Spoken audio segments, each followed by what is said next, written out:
Le livre, finalement, fait partie des objets de la vie de l'enfant, de ses jouets.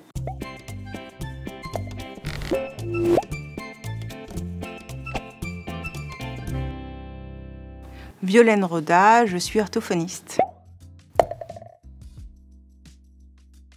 Alors, lire une histoire à son enfant, c'est essentiel dans son développement global, dans son développement général. Ça va permettre son éveil à plusieurs niveaux, finalement.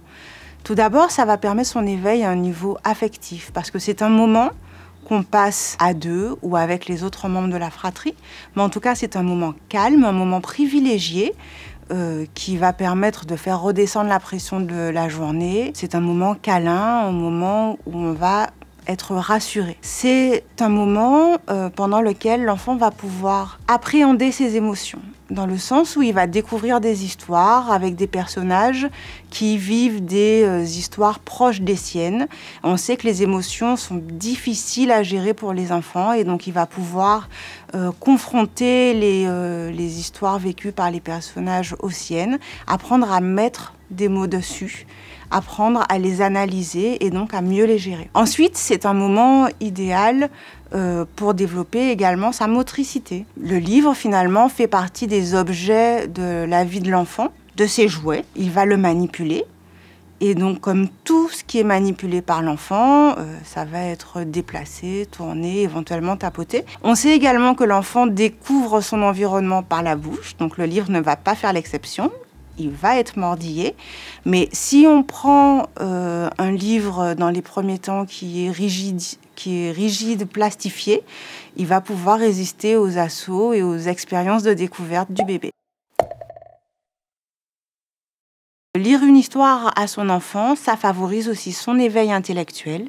Tout d'abord parce qu'il va apprendre à être attentif de plus en plus longtemps, à être attentif à ce qui est dit, à ce qui est montré. Il va également développer son imaginaire, il va comprendre de mieux en mieux. Écouter l'histoire va lui permettre d'acquérir de nouvelles connaissances, va développer son sens de l'imagination.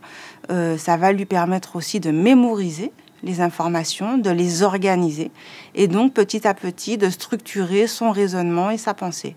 Et de ce fait, son discours. Donc le temps de lecture avec l'enfant va favoriser son acquisition de connaissances, va favoriser sa capacité à penser, à imaginer, parce qu'évidemment, autour du temps de lecture, on va discuter avec l'enfant, lui demander ce qu'il a compris, argumenter, et donc, de ce fait, on va construire aussi sa capacité à raisonner, à argumenter. Il est important de continuer ces temps de lecture avec l'enfant lecteur, parce qu'autrement, ça pourrait lui laisser penser que lire est une corvée, alors que ça doit rester un moment agréable, un moment de partage.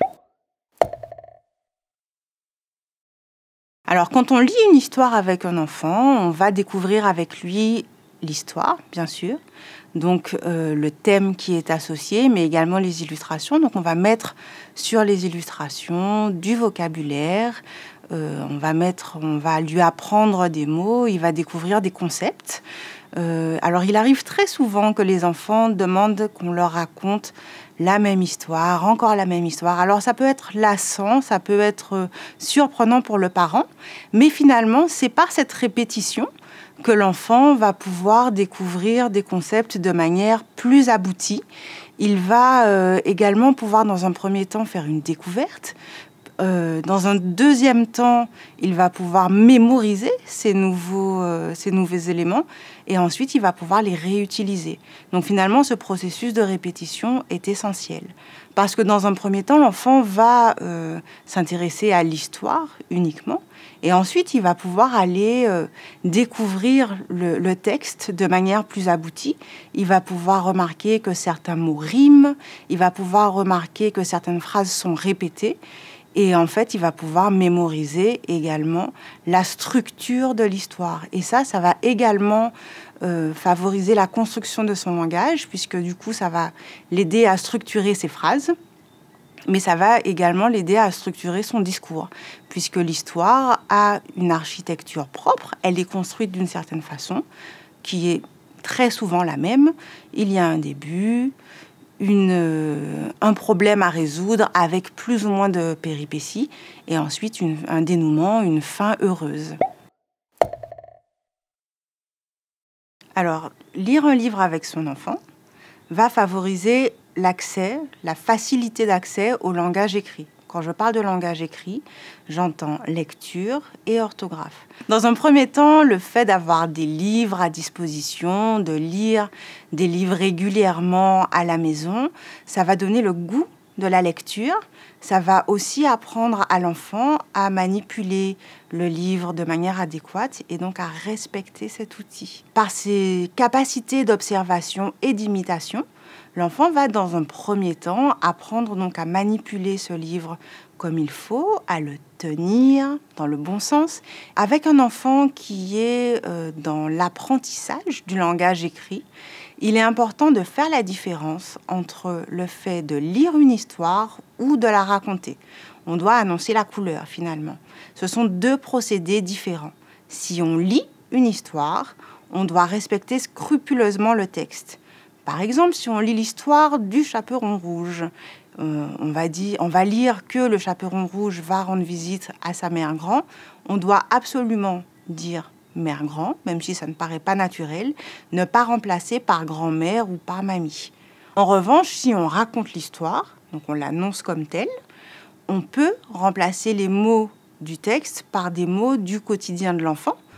Et à ce moment-là, c'est riche parce que ça va lui permettre de faire le lien entre le vocabulaire du texte, qui n'est peut-être pas naturel pour lui, et son vocabulaire, et ainsi il va pouvoir les enregistrer ensemble. Mais il faut respecter cette notion quand on lit, que le texte est important et qu'on n'invente pas. On est vraiment dans la lecture du texte. On adapte le choix du livre à l'âge de l'enfant. Le livre doit être adapté en termes de taille, en termes de rigidité des pages, en termes de vocabulaire. Il va être adapté donc aux capacités de l'enfant, capacité d'attention, capacité de compréhension et de manipulation. Ensuite, l'âge, les tranches d'âge sont indiquées sur les livres, et que ce soit en librairie ou en bibliothèque, les choses sont organisées, les rayons sont organisés en fonction des tranches d'âge et des centres d'intérêt. En ce qui concerne les centres d'intérêt, justement, on peut dans un premier temps se rapprocher des centres d'intérêt proches de l'enfant, que ce soit par rapport à son vécu, par rapport à ce qu'il vit à l'école, à la maison, ses animaux, par rapport à ses personnages, on peut aller vers ses personnages préférés. Et puis, au fur et à mesure, on peut ouvrir le champ des possibles. On peut aller explorer des univers imaginaires, on peut découvrir des contrées éloignées et du coup, voyager sans bouger de chez soi. Je pense qu'il est quand même aussi important, dans ce choix du livre, d'aller vers des histoires qui sont ancrées dans la zone géographique de l'enfant. Et donc, en ce qui nous concerne, en Guadeloupe, de choisir des histoires ancrées en Guadeloupe et dans la Caraïbe.